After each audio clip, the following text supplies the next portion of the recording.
Assalamualaikum warahmatullahi wabarakatuh. Selamat pagi kelas 4. Apa kabarnya hari ini?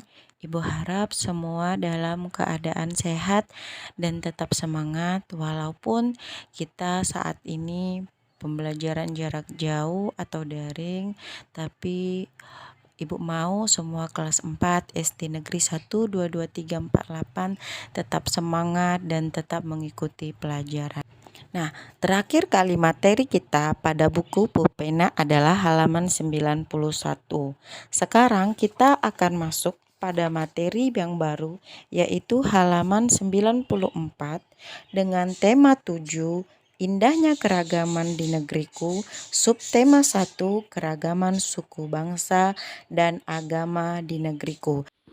Materi kita pada buku Bepena itu terdapat di halaman 94, yaitu mengidentifikasi faktor yang mempengaruhi keragaman di Indonesia.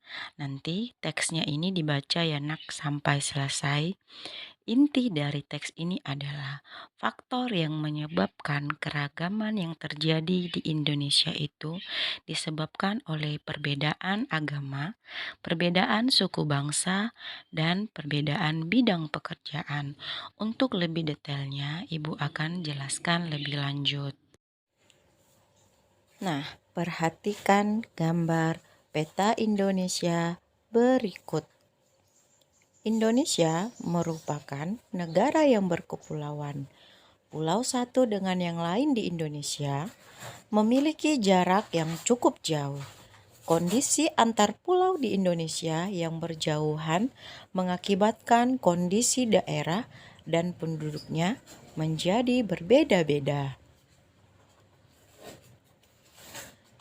Yang menjadi faktor penyebab keragaman masyarakat Indonesia, yang pertama adalah dikarenakan letak strategis wilayah Indonesia. Letak Indonesia sangat strategis, yaitu berada di antara Samudra Hindia dan Samudra Pasifik. Indonesia juga berada di antara benua Asia dan benua Australia. Letak strategis tersebut menjadikan Indonesia berada di tengah-tengah lalu lintas perdagangan. Para pedagang dari berbagai negara datang ke Indonesia. Mereka membawa agama, adat istiadat, dan kebudayaan dari negaranya. Banyak pendatang menyebarkan agama, adat istiadat, dan kebudayaan negaranya, baik dengan sengaja maupun tidak sengaja. Yang kedua, kondisi negara kepulauan. Banyaknya pulau di Indonesia menyebabkan penduduk yang menempati satu pulau atau sebagian dari satu pulau tumbuh menjadi kesatuan suku bangsa. Tiap-tiap suku bangsa memiliki budaya sendiri. Oleh karena itu, di Indonesia ada banyak suku bangsa dengan budaya yang berbeda-beda. Yang ketiga adalah perbedaan kondisi alam. Negara Indonesia sangat luas dan terdiri atas 13.466 pulau. Tiap-tiap pulau dibatasi oleh lautan. Selain itu, Indonesia merupakan negara vulkanis dengan banyak pegunungan, baik gunung berapi maupun bukan gunung berapi.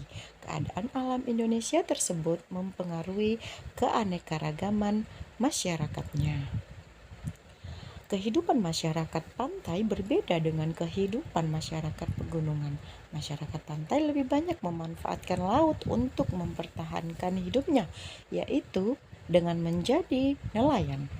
Sebaliknya, masyarakat yang tinggal di lereng pegunungan memiliki upaya sendiri untuk mempertahankan hidupnya.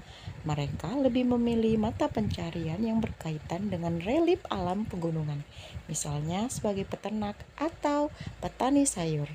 Bagaimana dengan masyarakat yang tinggal di kota? Masyarakat yang tinggal di kota tentu tidak akan menjadi nelayan. Masyarakat kota cenderung untuk membuka usaha, bekerja di kantor, atau bekerja di pabrik. Yang keempat adalah keadaan transportasi dan komunikasi. Kemajuan dan keterbatasan sarana transportasi dan komunikasi dapat mempengaruhi perbedaan masyarakat Indonesia. Kemudahan sarana transportasi dan komunikasi memudahkan masyarakat berhubungan dengan masyarakat lain. Sebaliknya, sarana yang terbatas akan menyulitkan masyarakat dalam berhubungan dan berkomunikasi dengan masyarakat lain. Kondisi ini menjadi penyebab keragaman masyarakat Indonesia. Yang kelima adalah penerimaan masyarakat terhadap perubahan. Keterbukaan masyarakat terhadap sesuatu yang baru, baik yang datang dari dalam maupun luar masyarakat, membawa pengaruh terhadap perbedaan masyarakat Indonesia. Masyarakat perkotaan relatif mudah menerima orang asing atau budaya lain. Sebaliknya, masyarakat pedalaman sebagian besar sulit menerima sesuatu yang baru. Mereka tetap bertahan pada budaya sendiri dan sulit menerima budaya luar. Itulah faktor-faktor yang menyebabkan terjadinya perbedaan dalam masyarakat Indonesia. Nah, bagaimana dengan kondisi di daerahmu? Faktor apa yang menyebabkan suku bangsa di daerahmu berbeda dengan daerah lain? Bagaimana sikap kita terhadap keragaman suku bangsa di Indonesia? Keragaman suku bangsa hendaknya menjadi kekayaan bangsa. Hendaknya kita dapat menerima keragaman itu. Kita saling menghargai dan bekerja sama dengan semua suku bangsa di Indonesia. Dengan bekerja sama dan saling menghargai, kita akan hidup damai. Nah, sekarang perhatikan gambar pakaian adat dari berbagai macam suku. Pada gambar pertama, itu adalah gambar dari pakaian adat suku Sunda. Pada gambar kedua, suku Asmat. Ketiga, Bali. Keempat, Aceh. Yang kelima, Jawa. Yang keenam, Minang. Dan yang ketujuh adalah Dayak. Nah, setelah kalian mendengarkan penjelasan tentang keberagaman yang ada di Indonesia, sekarang tugasnya adalah menjawab 3 pertanyaan. Pertanyaan yang pertama adalah, tulislah suku bangsa yang ada di sekitar kamu.